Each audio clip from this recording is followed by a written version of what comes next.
Hi everyone, welcome back to my daily blog. So আমি আজকে আমার দিনটা কীভাবে কাটলো সেটা শেয়ার করব।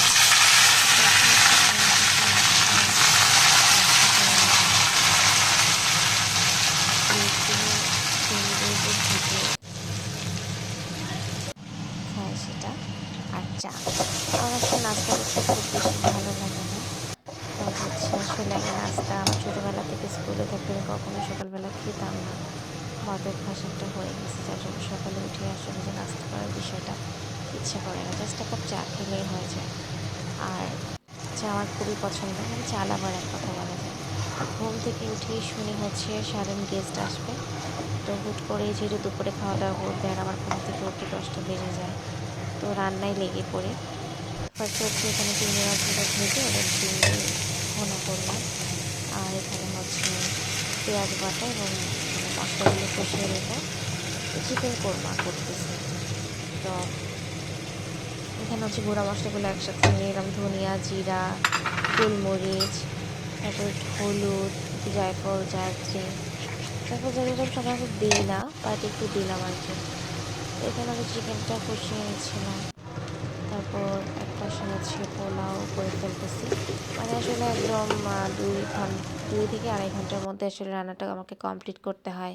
কারণ দুপুরবেলা যেহেতু খাবে, দিনও এখন খুব ছোট, যার জন্য আমাকে আসলে একদম খুব তাড়াহুড়ার মধ্যে দিয়ে রান্না করতে হয়।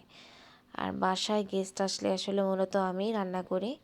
এমনি টুকটাক রেগুলার রান্না করতেই হয়, মাও করে। বাট গেস্ট আসলে টোটালি আমার উপরই আসলে দায়িত্বটা থাকে। তো এখানে পোলাওটা রান্না করে নিচ্ছিলাম। আর এর মধ্যে ফাঁকে আমি আবার একটু সালাদও কেটে নিয়েছিলাম। একসাথেই সব কিছু আসলে মিনিমাইজ করে করতে হয় আর কি, একা হাতে যেটা হয়।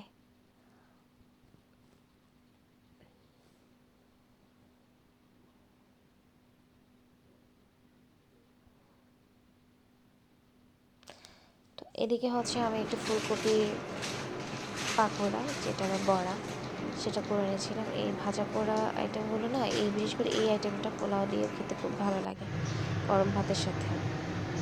তো আমি আমার চুলায় গ্যাস কম ছিল, মানে 2 চুলা জ্বালালে আসলে খুবই খুবই কম তাপ ছিল, যার জন্য আমি আমার ইন্ডাকশানটা চালু করে দেন ওখানে ফুলকপিগুলা ভেজে ফেলি।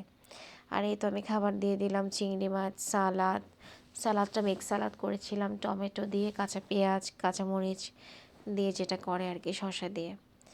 তো লেবু, শসা এগুলো সব মানে এর মধ্যেই ভাজা পোড়া করার মধ্যে আসলে কেটে ফেলতে হয়। পোলাও আর ইলিশ মাছ ভাজাটা আসলে স্কিপ হয়ে গেছে, ইলিশ মাছও ভাজছিলাম। তো ফুলকপির পাকোড়া, ইলিশ মাছ, কোরমা, চিংড়ি মাছ, মানে এই সময়টুকুর মধ্যে যতটুকু সম্ভব হয়েছে। অনেক কিছু আরও করার ইচ্ছা ছিল, কিন্তু আসলে করা হয়ে ওঠে নাই, কারণ দুপুরে যেহেতু খাবে একটু তাড়াহুড়া ছিল। মানে যে আমাদের বাসায় গেস্ট আসছিল, সো আপুটা আমার অফিস থেকে আসছে, ওই আপুটাকে তখন তাড়াতাড়ি খাবার দিয়ে দিই আর কি। আর আন্টিরাও ছিল, মানে ওনারা আমাদের অনেক পুরনো মানে মেহমান বলা যায়, নিজের মানুষ।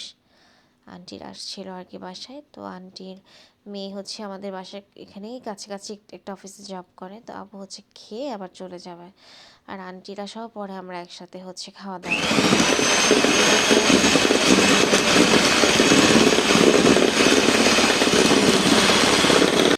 কেকটা মানে ডিমটা আর চিনিটা বিট করে, তারপর মাঝখানে যা যা দেওয়ার হয়, পাউন্ড কেকের রেসিপি আপনারা আমার চ্যানেলে পাবেন। আমি পাউন্ড কেকের রেসিপি আগেও শেয়ার করছি। তো এখানে আমি ইলেকট্রিক ওভেনে কেকটা বেক করে নিই, ঠান্ডা করে দেন কেকগুলোকে কেকটাকে স্লাইস করে নিলাম।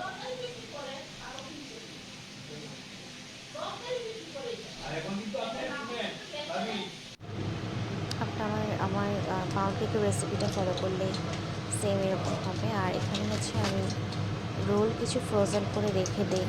উইন্টারে আমার এই চিকেন ভেজিটেবল রোলটা আসলে খুব মজা লাগে। তো সেই রোলটা ভেজে দিচ্ছিলাম আন্টিদেরকে নাস্তায়, কেক, রোল আর চা দিই সন্ধ্যাবেলা।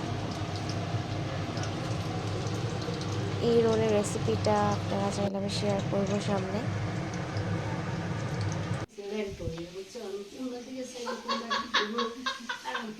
তো আন্টিদের হচ্ছে যে রোল, কেক আর চাটা চুলায় হচ্ছিল। আসলে সবার ফেসটা দেখায় না, আর আমি একটু চা খেয়ে নিচ্ছিলাম, তখন এই ছবিটা তোলা হয়। Thanks for watching.